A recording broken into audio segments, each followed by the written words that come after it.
We need to have a proper understanding of the clarity of Scripture. Again, let me read from the Westminster Confession.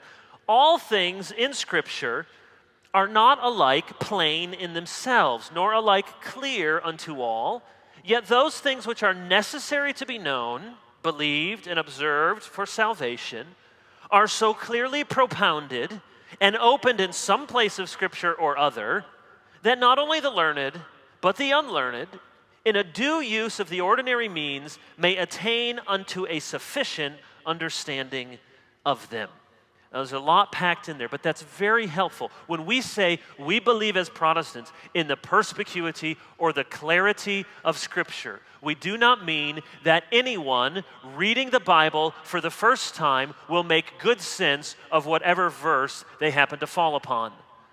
You notice that Westminster Confession said all things in Scripture are not alike plain. There are some plain parts and there are some confusing parts.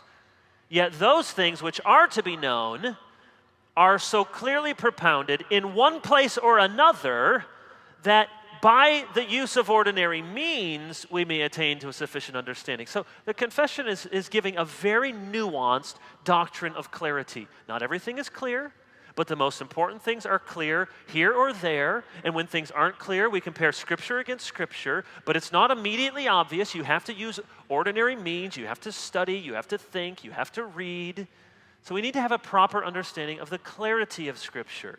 Most of you know, especially if you're a pastor, you love this verse. It gives you great hope. 2 Peter 3:16, Peter says, there are some things in Paul's letters that are hard to understand. And we say, yes, that's true. But then he goes on to say, which the ignorant and unstable twist to their own destruction as they do the other Scriptures. Think about that. That is a really important verse for the clarity of Scripture. On the one hand, Peter says, there are some things in Paul's letters, let's be honest, they're difficult. They're hard to understand. They're not immediately obvious. But then Peter doesn't go from there to say, so we just throw up our hands and say, well, all we have are our interpretations.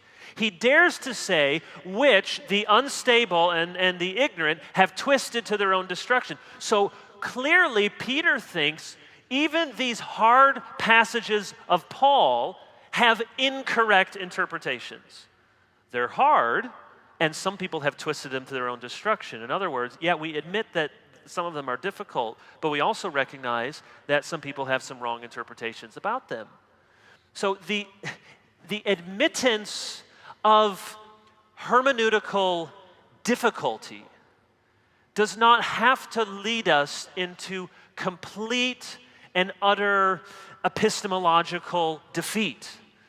You can humbly approach the text and say, this is difficult, and I'm weighing some different issues, without leading you to a place where you say, we can't really know anything about what we know. It demonstrates that Peter knew there was a right and wrong interpretation of Paul, even when it was difficult to understand.